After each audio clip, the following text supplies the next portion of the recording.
Okay, hello everyone. Hope you are enjoying your day so far in your afternoon. I'm Dr. Stephen Bradbury.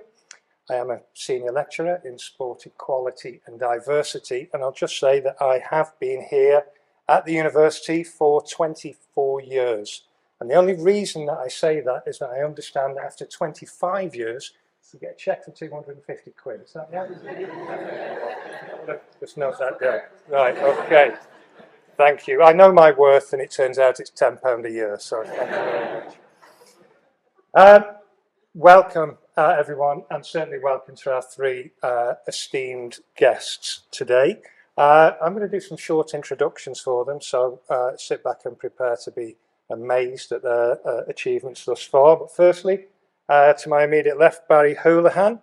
Barrie joined the school in 1998 and is now Emeritus Professor of Sport Policy at the university and has been a visiting professor over time at universities in South Korea, Japan and Norway. Barrie's research focuses primarily on the domestic and international policy processes for sport, has a particular interest in sport development, the diplomatic use of sport and drug abuse by athletes, and has co-authored or edited 25 books and over 60 journal articles, and was the launch editor of the International Journal for Sport Policy and Politics. And throughout his time here, Barrie has also undertaken a range of consultancy projects with various bodies within the UK government, UK Sport, Sport England, the Council of Europe, UNESCO, the World Anti-Doping Agency and the European Union. Next to Barrie, we have Dominic Malcolm. Dominic joined the school in 2005 and was appointed Professor of the Sociology of Sport in 2023.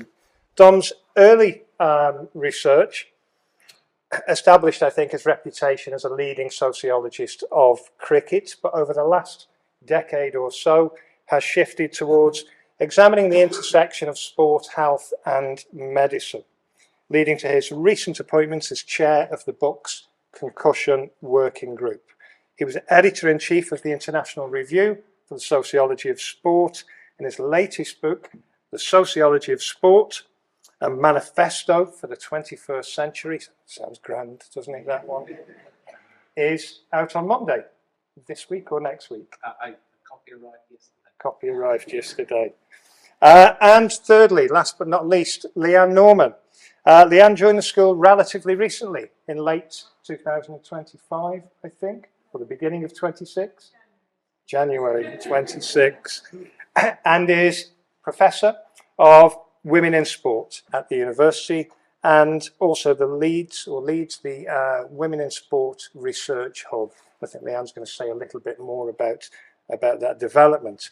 Leanne's work focuses on gender equity, coaching and organisational culture across sport and examines how systems, policies and practices shape inclusion and exclusion and experiences of harm within sports environments. Leanne works closely with a whole range of national and international sports organisations, in particular to translate that research into meaningful change. And with particular relevance, I think, to today's panel discussion, her work is very much grounded in a commitment to social justice.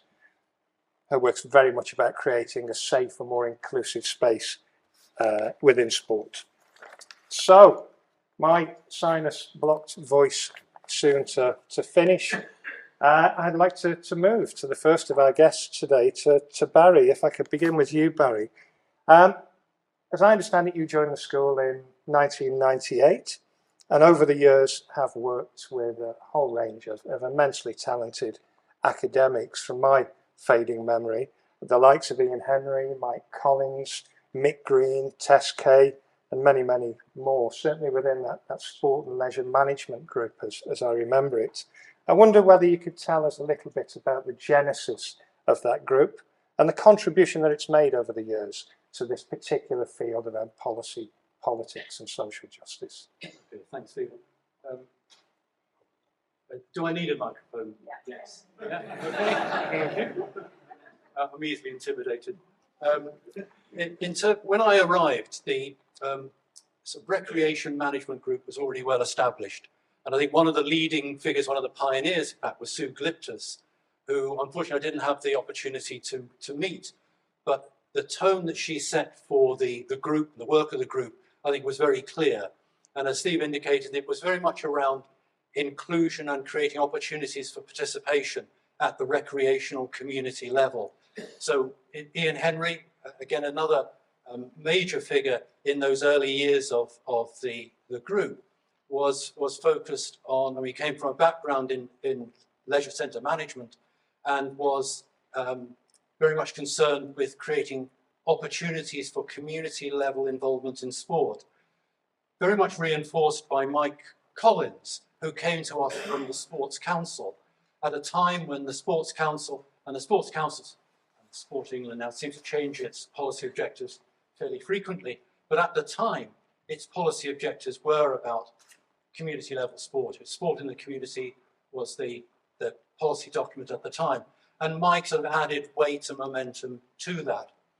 Alongside those two, I need to mention Tess Kay, who I think picking up the mantle of Sue Gliptus was again reminding us of the almost consistent exclusion of young women from sport, whether it's at PE or in, at the time, even elite sport. It was difficult for women to see their way through a series of barriers. And so those three, I think, were key figures within the recreation group at that time.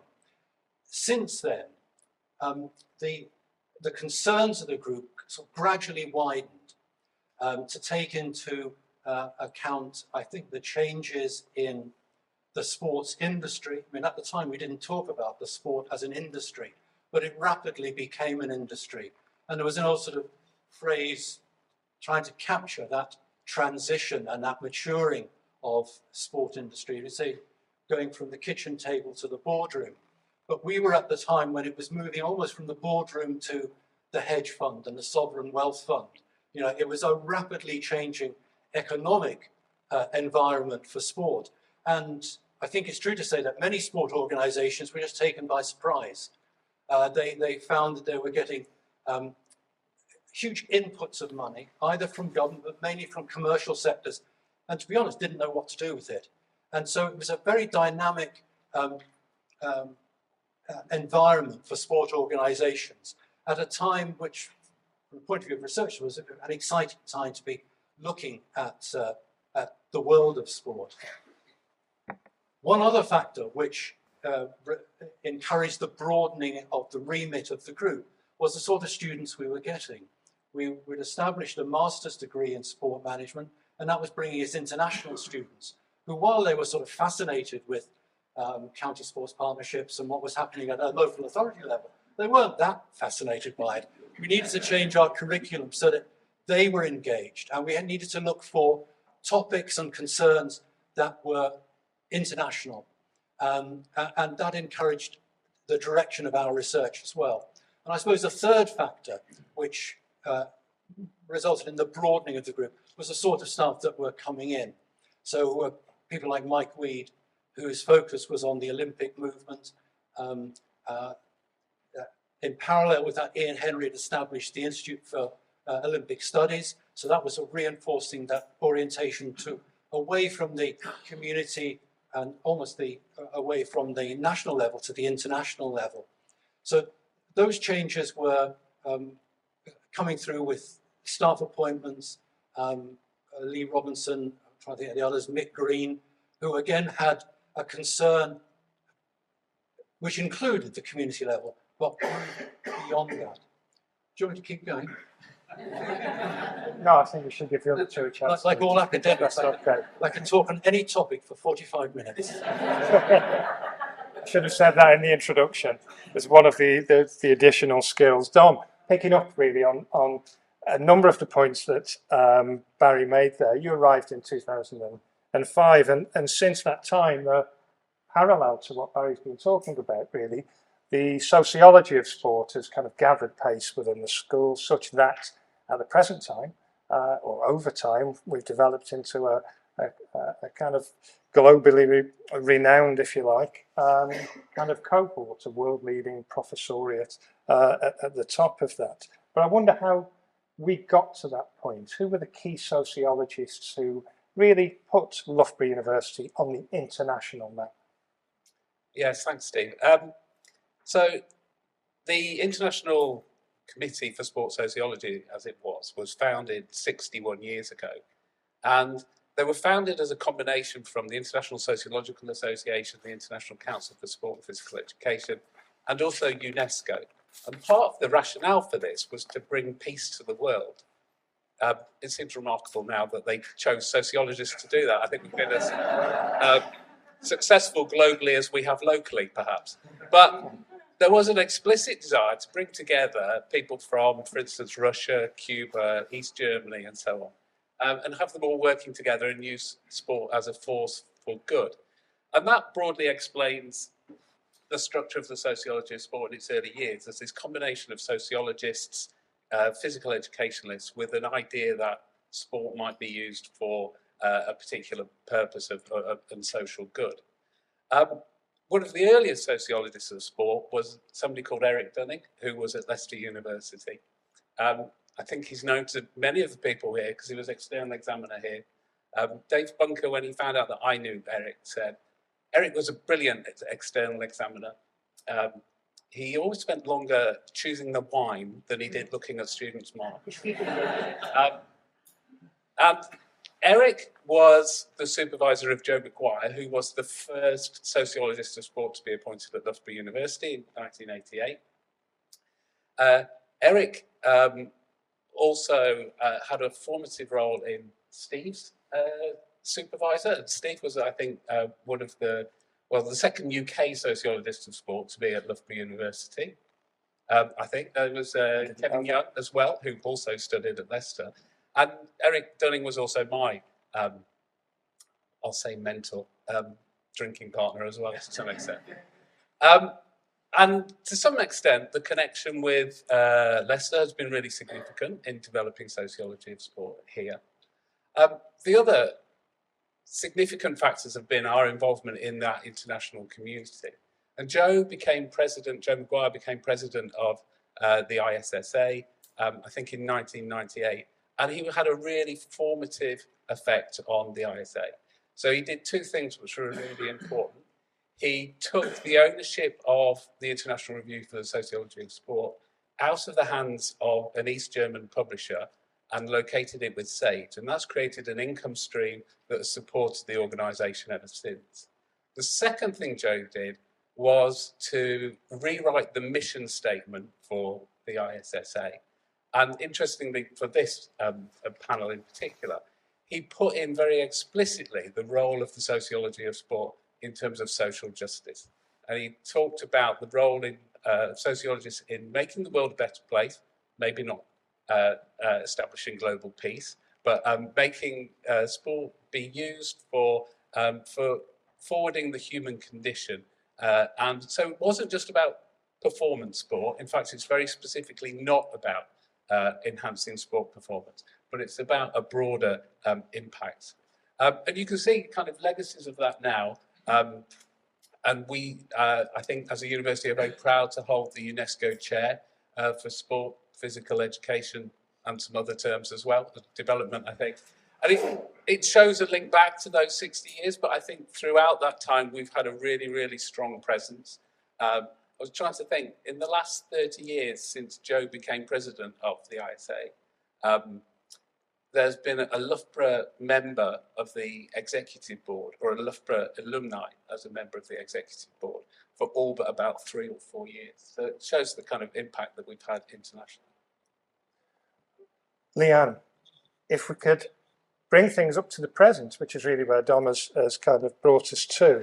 In some ways, you're the school's kind of newest edition in terms of professoriate, and you bring a wealth of experience and expertise. I, for one, have been familiar with your work for a number of years, particularly in this field of politics and social justice.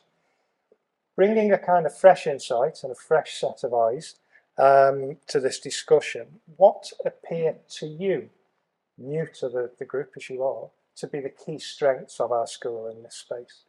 Thanks, Steve. And I have to start by saying this is the comfiest panel I've ever sat on. So I feel less like talking about sociology of sport and more reading bedtime stories. Yes, so I think in terms of, I joined in January this year, but in a lovely way. I do feel like I've been here a long time. And I think that really speaks to the culture of the school and the university. I think there's 4 things that have really struck me, and it really hit home last week, is the interdisciplinary nature of our work. So last week we hosted our first Lunch and Learn as a Women in Sport hub, and to launch it we had our fantastic, some of our fantastic colleagues from our Sport Tech Institute, some of the brilliant women that are leading that work and brilliant female PhD students. And what really struck me was they were talking, of course, about product design and sports engineering, so things like the kit that women wear and how it's just not appropriate. You know, we've borrowed this architecture from men's sport. But at the heart of that work is the social inclusion or exclusion of women. And they're talking about the sociology of sport and how that's informing the ways of working. And even if it is talking about engineering and technology, we can still be, you know, inclusive in the way that we're doing the work. So Amy and Becky were talking about bringing women in and the children to be part of that data collection and just being in that space. So I think the interdisciplinary way of working is something that's really struck me. The second thing that's really struck me is the credibility that we have. And listening to all the fantastic people today, that's built on those foundations of all these brilliant scholars that have come through. And it's really given us that credibility. And I find that when I talk to partners, you know, we're recognised in that space, but there's substance behind that credibility. And thirdly, what's really striking is that we ask there's that real critical scholarship, but with a real applied influence in the questions and the ways of working alongside partners. You know, we're not sat in offices creating reports that sit on dusty shelves, and that's really, really struck me.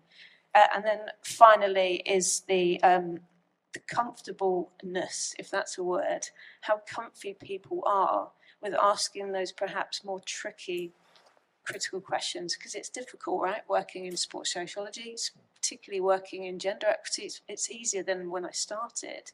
But asking those quite difficult questions sometimes around EDI and social justice, they're difficult questions to raise. How are you working? Who's included? Who's not included? The voices, and we've talked about that just now. But what strikes me are colleagues are okay and comfortable with having those questions and do it in such a brilliant way. So, Leanne, staying with you, you mentioned in passing there the Women in Sport Hub. Now, this has been a huge development and will be a huge development moving forwards. I wonder whether you could tell us all a little bit more about that work and why it might position the university as a kind of globally recognised fulcrum for work of that kind moving forwards. Thanks, Steve. So, of course, we have the Women in Sport Research Innovation Hub here at the university. We launched last March. And we had the most fantastic confirmation announcement a couple of weeks ago internally. So this may be news to some of our external colleagues that from the autumn we will be moving to an institute. So we will be the Loughborough University Women in Sport Research Institute from the autumn. So that is all in a very good way, keeping me up at night. And very exciting. I do feel like a kid at Christmas coming to school at the moment, because we're just having so many exciting conversations. From yesterday we were talking about marketing, the other day talking about the themes, the partners, the strategies underpinning that institute. So, and I think for all the reasons that I listed there, it's why we are uniquely placed as this institute. You know, the thing about an institute, you know, we've talked about a lot is that it's globally distinct, external facing. It's got that credibility with partners. We have that in leaps and bounds here. And what's really exciting, of course, is the interdisciplinary nature. But I think to do with women in sport, where partners are at, we're moving beyond awareness raising, and we're getting into those questions about system design. How do we actually change? So a lot of the partners I work with, they say to me, look, we know we've got an issue to do with X or Y. What do we do about it? So how do we overcome that? And that's where we're uniquely placed, because we have that research, but we are working at the front line. So I think for us as an institute from the autumn to be placed at that interdisciplinary nature of the way that we're working, there's a lot of noise in this space. I was talking about it with colleagues. And there's a lot around women's health, which absolutely is right. But we can look at it, the whole ecosystem, and how that connects with things like workforce. We'll have a theme on workforce, safe and ethical sport, all those sorts of issues, the product design that I talked about earlier. So it's very exciting. Yeah. Thank you, Leanne. Kind of relatedly, Dom, and moving to you and on the way back to Barrie, really. In this field, around policy, politics, social justice, why is a sociological analysis important? Why are we well placed to provide one? In about 1963, a leading sociologist called Howard Becker wrote a paper called Whose Side Are We On? I don't remember the intricacies of this argument, but he basically concluded that whatever debate sociologists get involved in, they side with the underdog. They're naturally inclined to work with people who are disadvantaged. And that's why social justice is so central to our mission. It's so central to what I used to bang on to first year sociology of sport lectures in terms of the sociological imagination, that this was an important driving point for us. I think the other thing is that over the last 30 years in particular, the sociology of sport has become an umbrella term for effectively the social sciences of sport. So geography of sport, politics of sport, anthropology of sport, and so on. It's become fundamentally an interdisciplinary group of people anyway. And I think that speaks to the challenges of the broader world. And I think it speaks to, or it shows, or it's interesting how that then inputs into the Women in Sport Hub here, how the SCAN movement at Loughborough University, so sustainability and environmentalism, has a strong sociological input into it. The UNESCO chair also work around health. It was interesting to hear Jason's talk about how identity and narrative were really important things that we need to mobilise in order to make the laboratory science work in the real world. And I think that's the real strength that we have. And I see real positive signs for the future in terms of that being stronger and people becoming aware that these are social problems, not scientific problems, or at least they're both. Thanks, Dom. Back to you, Barrie, and then the remaining kind of 4 rather than 45 minutes have just been told. Why, in your view, does the study of sport policy and the governance of sport remain an important part of the DNA here at Loughborough, and what might the school do to ensure it remains that way in the future? Right, thank you. I think the short answer is because a concern with policy analysis, and particularly policy evaluation, is something which is routinely neglected by sport organisations. That for most sport organisations, policy making ends once the policy document is written and is passed on to somebody else to implement. The amount of resource that sport organisations devote to asking the question, has it worked? What's been the impact of our policy, is negligible, if it exists at all. And I think the major contribution of the sport management, sport policy group has been to hammer away at the key point that you've got to ask the question, how do you know that this works? How do you know that you're getting value for money? How do you know that your mission statement, your statement of values is having an impact on the people that you believe your policy is targeting?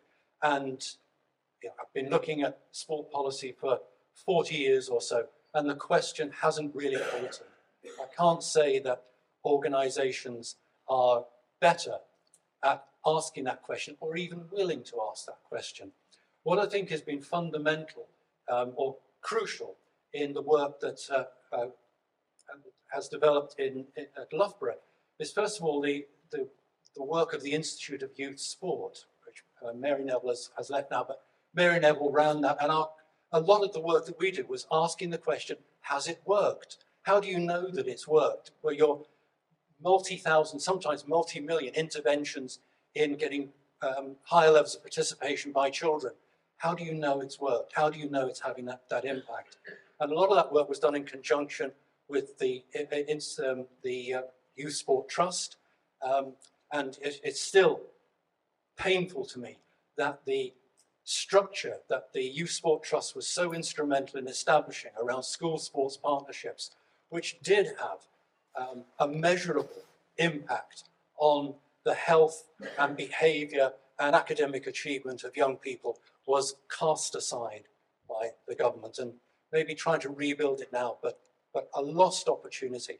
And so I think that I would see a key mission of the sport policy and management group is to keep asking those awkward questions for sport organisations. Are your objectives sufficiently clear for you to measure them? How are you going to measure them? And with what effect? Thank you, Barry. And I think that's as good a place to kind of finish as any. And I think what Barry's kind of more broadly alluding to there, perhaps, is the role of us as researchers in this field to act as a kind of critical friend, or to maintain a sense of criticality in the relationships that we develop and maintain with the sports sector. Thank you very much for listening. Hopefully you found it enjoyable and informative. I certainly did. Thank you very much. A round of applause, please.